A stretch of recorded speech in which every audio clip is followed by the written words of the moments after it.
నజరేయుడైన యేసుక్రీస్తు పరిశుద్ధ నామములో మీ అందరికీ కూడా శుభవందనములు తెలియజేస్తున్నాను. ఎందరైతే ఈ యొక్క వీడియోని వీక్షిస్తున్నారో ప్రతి ఒక్కరు కూడా ఈ యొక్క ఛానల్ని సబ్స్క్రైబ్ చేయండి. మరి నా యొక్క మినిస్ట్రీని ప్రోత్సహించండి, ముందుకు నడిపించండి. మరి మీ అందరి ప్రోత్సాహం వల్ల ఈ ఛానల్ ముందుకు వెళ్తుందని ఆశిస్తున్నాను. ప్రార్థించండి. ప్రియ దేవుని బిడ్డలారా, నేను ఒక మినిస్ట్రీలో ఒక గ్రామానికి వెళ్ళాను సువార్తను ప్రకటించడానికి. అక్కడ ఆ గృహంలో మరి ఇద్దరు సహోదరులు ఉన్నారు. వారిద్దరు కూడా చాలా కూడా మరి నన్ను ప్రేమపూర్వకంగా ఇష్టపడి ఆహ్వానించారు.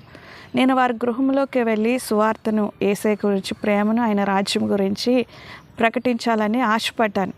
అయితే వారిద్దరూ ఆహ్వానించినప్పుడు ఎంతో సంతోషించి వారి గృహంలోనికి నేను వెళ్ళినప్పుడు తన యొక్క సహోదరి చాలా మరి విస్తారంగా నన్ను సంతోషపెట్టాలని, నన్ను ఆనందింప చేయాలని కోకోనట్ వాటరు, లెమన్ వాటరు ఇవన్నీ కూడా ఇవ్వడానికి మరి ఆవిడ హడావిడి చేస్తుంది. అదే విధంగా లంచ్ టైం కాబట్టి నేను భోజనం చేయడానికి కూడా ఆవిడ సిద్ధపరచడానికి ఆశపడుతుంది.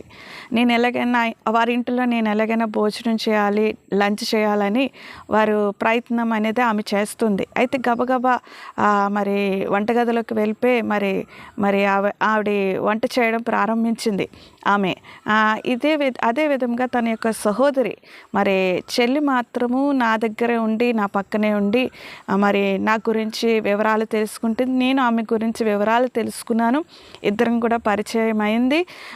మరి ఆ పరిచయంలో నేను ఏదైతే ఆశపడ్డానో, ఏదైతే వారికి దేవుని ప్రేమను, దేవుని రాజ్యాన్ని ప్రకటించాలని నేను అనుకున్నానో ఆ యొక్క పనిని ప్రారంభించాను.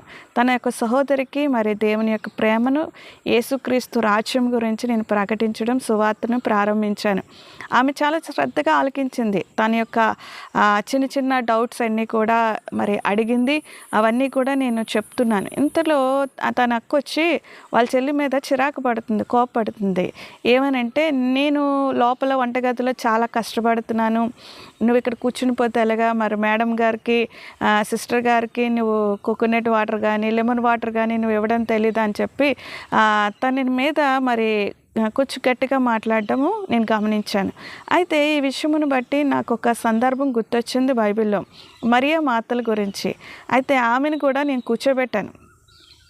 తన సహోదరిని కూడా కూర్చోబెట్టి, మరి యేసు ప్రభు కాలంలో సందర్భంలో నీలాంటి ఒక సంఘటన జరిగిందమ్మా, దాని గురించి నేను వివరిస్తాను కూర్చో అని చెప్పి మరియా మాతల విషయముల గురించి, యేసు వారి ఇంటికి ఆహ్వానించబడినప్పుడు మార్త చాలా విస్తారంగా మరి పని పెట్టుకొని ఆయన్ని సంతోషపెట్టాలని, ఆయన్ని ఆనందింపచేయాలని చాలా మరి చూసిందమ్మా. కానీ మరియా మాత్రము యేసు పాదాల దగ్గర ఉండి మరి అనేకమైన విషయాలు నేర్చుకుంది. దేవుని యొక్క రాజ్యం గురించి, ఆయన గురించి తెలుసుకొని ఆయన్ని ఎంతగానో ఆరాధించడం మొదలుపెట్టింది మరియా. ఈ విషయమును బట్టి నేను చెప్పి వివరించినప్పుడు ఆమె కూడా ఆలోచించింది. ఆ అమ్మాయి కూడా ఆలోచించి మరి విస్తారంగా, మీరు మా ఇంటికి మొదటిసారి వచ్చారు, మిమ్మల్ని నేను సంతోషపెట్టాలి కదా అంటే, లేదు మీ ఇంటికి నేను దేనికి వచ్చాను, దేవుని ప్రేమను గురించి, దేవుని యొక్క రాజ్యం గురించి ప్రకటించడానికి కదా వచ్చాను మీ గ్రామానికి, మీ ఇంటికినా. ఆ విషయంలో ముందు మీరు తెలుసుకోండి. ముందు రక్షణ, మారు మనసు, మార్గమైన యేసుని గురించి మీరు తెలుసుకోండి. తర్వాత అన్ని విషయాల గురించి ఆలోచిద్దామని చెప్పి వారిద్దరికీ కూడా నేను సువార్త, దేవుని యొక్క రాజ్యం గురించి, ఆయన ప్రేమను గురించి ప్రకటించాను. వారిద్దరు కూడా ఆయన యొక్క ప్రేమను గ్రహించారు, యేసు మార్గం అని గుర్తించారు. నిత్య జీవానికి వెళ్ళడానికి కూడా వారి యొక్క మనసును, హృదయాన్ని కూడా వారు తెరిచారు. ప్రియ దేవుని బిడ్డలారా, ఈ యొక్క సందర్భం మీ ముందు నేను ఎందుకు పెట్టానంటే, మనము కూడా దేవుని సంతోషపెట్టాలని, దేవుణ్ణి ఆనందింపచేయాలని మరి విస్తారమైన మనం పనులు పెట్టుకుంటాం. యవనస్తులైతే మరీనా ఒక పని అప్పచెప్పినా సరే ఇంకా 10 పనులు చేయడానికి సిద్ధపడతారు. ఎందుకు?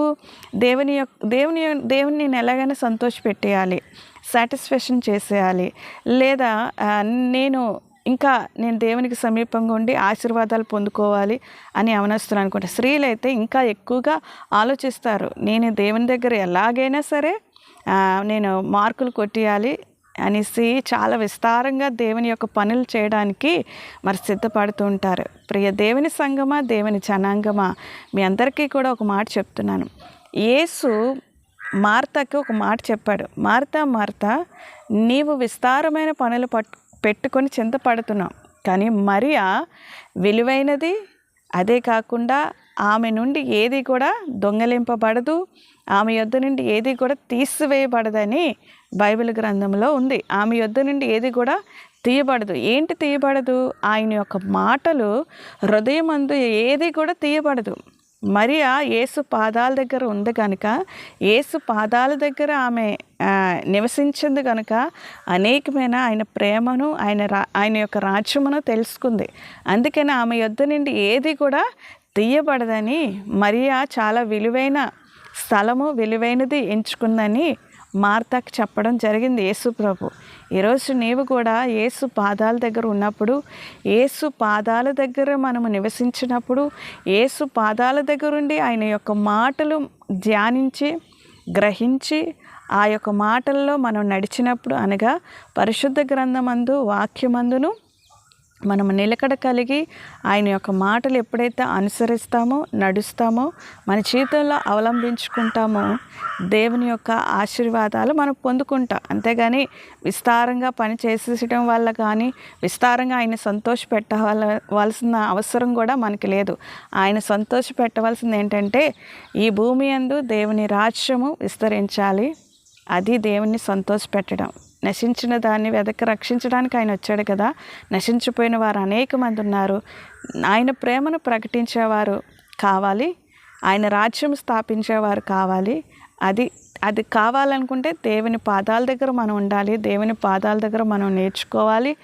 దేవుని పాదాల దగ్గర ఉంటే సమస్తమును కూడా అది మన యొద్ద నుండి తీయబడదు. దేవుని వాక్యం అనేది మన యొద్ద నుండి, మన హృదయమందు తీయబడదు. కాబట్టి అది గ్రహించి దేవుని యొక్క చిత్తము, దేవుని యొక్క ఉద్దేశాన్ని గ్రహించి మన విస్తారమైన మన టాలెంట్లు, మన యొక్క లేకపోతే మన యొక్క స్వభావం, మన యొక్క గుణాలు అన్నీ కూడా దేవునికి అవసరం లేదు. నిన్ను గర్భంలో రూపింపక మునిపే ఆయన మీ గురించి ఎరిగిన దేవుడు. కాబట్టి యేసు పాదాల దగ్గరికి రండి, యేసు పాదాల దగ్గర ఆయన యొక్క మాటలు నేర్చుకోండి, దేవుని యొక్క మాటలు అనుసరించండి. దేవుని కృపలో వర్ధిల్లింపబడి నిత్య జీవంలో ప్రవేశిస్తారని ఆశీర్వదిస్తూ ఈ కొన్ని మాటలు ప్రభువు మన వెనుకల్లో దీవించి ఆశీర్వదించునుగాక. మరి ఈ యొక్క మాటలు అనేక మందికి షేర్ చేయండి, లైక్ చేయండి. దేవుడు మిమ్మల్ని దీవించి ఆశీర్వదించునుగాక. ఆమేన్.